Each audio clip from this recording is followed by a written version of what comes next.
তোমাদের সাথে আলাপ করার দাও সুযোগ আমারে, এসো সবাই গড়ি এক সুন্দর পরিবার ঘরে বাইরে। এটা ছিল ফ্রেন্ডশিপ ডে সকালবেলা। অনেকদিন পর দুদিকে বেনি করেছিলাম। আমার বাড়িতে একদম ভালো লাগছিল না, তাই আমি ভিক্টোরিয়ার বাড়ি যাচ্ছিলাম। আর আমার বাড়ি থেকে ভিক্টোরিয়ার বাড়ি খুব বেশি ডিস্টেন্স নয়, ওই যে ওটা আমার বাড়ি আর এটা হচ্ছে ভিক্টোরিয়ার বাড়ি। তাই অত জিজ্ঞাসা না করে আমি ওর বাড়ি চলে এলাম। আর ওর আর আমার একসাথে একটা ডেলিভারি হওয়ার কথা ছিল, তাই ওর বাড়ি যাওয়ার 1 ঘন্টার পরে ডেলিভারিটা চলেও এলো। কিন্তু ডেলিভারিটা এসে আমি না পুরোপুরি ফ্লপ খেয়ে গেছি।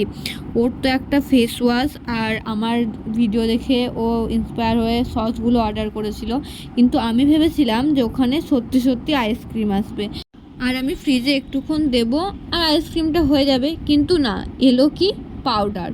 মানে আমার মনটা পুরো ভেঙে চুরে গেল।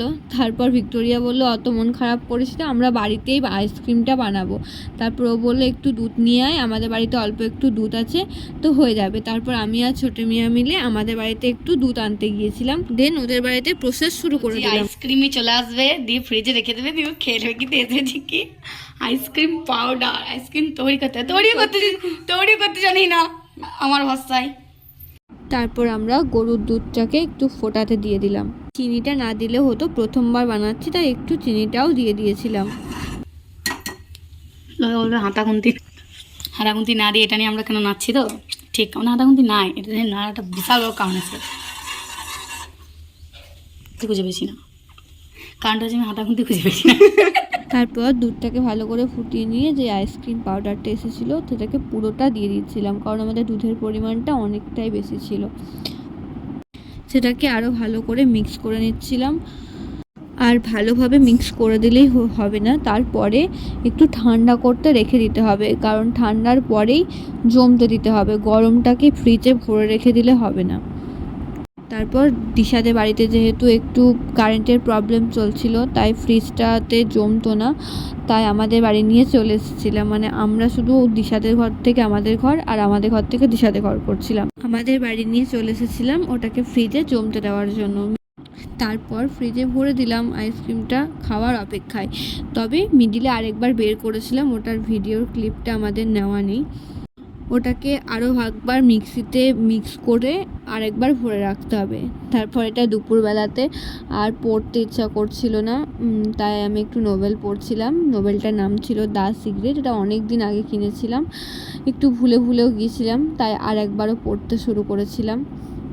নোবেলটা চাইলে কেউ পড়তে পারো, অসাধারণ। মানে সিক্রেটটা আসলে কি সেটা জানার জন্য অবশ্যই পড়তে পারো। আমার তো দারুণ লাগে, মানে যতবার পড়ি ততবারই যেন মনে হয় আবার একবার পড়ি। মানে নোবেল পড়ার নেশাটা তো রয়েছে, অনেকেরই থাকতে পারে। তো এই দ্য সিক্রেট নোবেলটা একবার পড়ে দেখতে পারো। এটা আমাকে নবোদয়ের আমার আর একটা খুব প্রিয় মানুষ, নবোদয়ের আর একটা বান্ধবী আমাকে সাজেস্ট করেছিল। তারপর এটা পরের দিন বিকালবেলা আমরা আইসক্রিমটা ফাইনালি খেতে পাই। তবে চকলেট সিরাম থাকলে হয়তো দেখতে আরও ভালো লাগতো। রাত্রে আমি সবাইকে জিজ্ঞাসা করছিলাম কেমন খেতে হয়েছে, কি হয়েছে। দিশা না থাকলে এটা আমার পক্ষে সম্ভবই হতো না সবাইকে খেতে দেওয়া, একসাথেই খাচ্ছিলাম। তবে ও আমার ভিডিওতে আর আসেনি। এটা হচ্ছে বড় দিদাকে টেস্ট করতে দিয়েছিলাম। তারপর দিদাকে টেস্ট করতে দিয়েছিলাম, ঠাকুমা ছিল না তাই ঠাকুমাকে টেস্ট করতে দেওয়া হয়নি। ঠাকুমা মামা দাদুর বাড়ি গিয়েছে।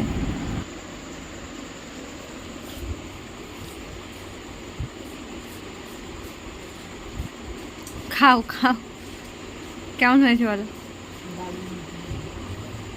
জোরে ভালো হয়েছে। তারপর আমি আমার মাকে খেতে দিয়েছিলাম। সবাই হয়তো ভাববে আমি হয়তো দিশাদেরকে খেতে দিইনি, কিন্তু না, দিশা ছোটো মেয়া সবাই খেয়েছে, কিন্তু ওদের আর ভিডিও ক্লিপটা নেওয়া হয়নি। কেমন আছে? ভালো, খুব ঠান্ডা। এইবারটা ছয়বারটা বাই করে দাও, টাটা করে দাও। আইসক্রিমটা পুরো দোকানের মতো হয়েছিল। এটা সবটাই দিশার জন্য সম্ভব হলো। ওকে অসংখ্য ধন্যবাদ ফ্রেন্ডশিপ ডেতে এত সুন্দর গিফট দেওয়ার জন্য। আর ভিডিওটি ভালো লাগলে ফেসবুক থেকে দেখলে ফলো করে দিও, আর ইউটিউব থেকে দেখলে সাবস্ক্রাইব। সবাই ভালো থেকো, সুস্থ থেকো, সাবধানে থেকো। দেখা হবে কোনো পরের ভিডিওতে। টাটা।